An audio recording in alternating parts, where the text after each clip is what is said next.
মাগুরায় সুষ্ঠু ভোট নিশ্চিতে স্থাপন করা সিসি ক্যামেরা দুটি কেন্দ্রে ভেঙে ফেলা হয়েছে। এতে নিরাপত্তা নিয়ে জনমনে তৈরি হয়েছে শঙ্কা।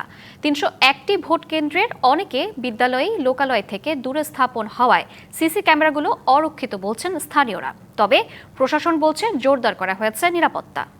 ত্রয়োদশ জাতীয় সংসদ নির্বাচনকে সামনে রেখে মাগুরা জেলা জুড়ে ৩০১টি ভোট কেন্দ্রে সিসি ক্যামেরা স্থাপন করা হয়। নির্বাচন কমিশনের নির্দেশনায় নিরাপত্তা ও স্বচ্ছতা নিশ্চিত করতে রিটার্নিং কার্যালয় থেকে এর তদারকি করা হয়। কিন্তু ২০ ও ২১ জানুয়ারি ছোটফালে স্কুল অ্যান্ড কলেজে এবং কচুন্দি ইউনিয়নের কৃষ্ণপুর সরকারি প্রাথমিক বিদ্যালয় ভোট কেন্দ্রের সিসি ক্যামেরা ভেঙে ফেলা হয়।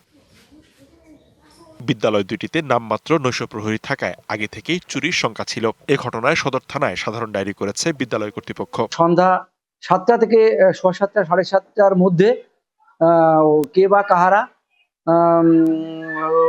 অসৎ উদ্দেশ্যে আমাদের ওই সিসি ক্যামেরাটা ভেঙে ফেলে। আমি প্রধান শিক্ষককে ফোন দিই। প্রধান শিক্ষক তার সে ঊর্ধ্বতন মহলে পুলিশকে ইনফর্ম করে এবং সাথে সাথে তারা আমাদের স্কুলে আসে।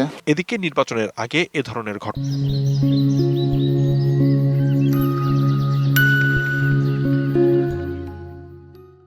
নিরাপত্তা ও সুষ্ঠু ভোট নিয়ে জনমনে শঙ্কা তৈরি হয়েছে। কারা বা কে বা কারা ভাঙছে এটা শিওর ধরা যাচ্ছে, কিন্তু সিসি ক্যামেরায় ৬ জন ব্যক্তিকে দেখা গেছে যে এখানে ঘোরাফেরা করছিল। সব কেন্দ্রে নিরাপত্তা বাড়ানো দরকার, এতে মানুষ আরো সচেতন হবে, ভোট কেন্দ্রে আসার আগ্রহ করবে। ৩০১টি ভোট কেন্দ্রের অনেক বিদ্যালয়, লোকালয় থেকে দূরে স্থাপন হওয়ায় সিসি ক্যামেরাগুলো অরক্ষিত, নেই পর্যাপ্ত নিরাপত্তা ব্যবস্থাও। তবে সিসি ক্যামেরা ভাঙার পর প্রশাসন বলছে জোরদার করা হয়েছে নিরাপত্তা। গ্রাম পুলিশ এবং প্রতিটি প্রতিষ্ঠানে যাদের নাইট গার্ড আছে তাদেরকে জোরদার রাত্রিকালীন ডিউটি পালনের জন্য নির্দেশনা দিয়েছি। এছাড়া ওসি মহোদয় তার দিক থেকে সর্বোচ্চ সতর্কতা গ্রহণ করেছে। আমরা আগামী ১২ই ফেব্রুয়ারি ভোট গ্রহণ যেন নির্বিঘ্নে করতে পারি, তার জন্য সর্বোচ্চ চেষ্টা আমরা করব। নির্বাচনের আগে অপ্রীতিকর ঘটনা এড়াতে প্রশাসনের আরও সতর্ক ভূমিকা, সঠিক পরিকল্পনা এবং সুস্পষ্ট নির্দেশনা প্রয়োজন, এমনটাই বলছেন ভোটাররা।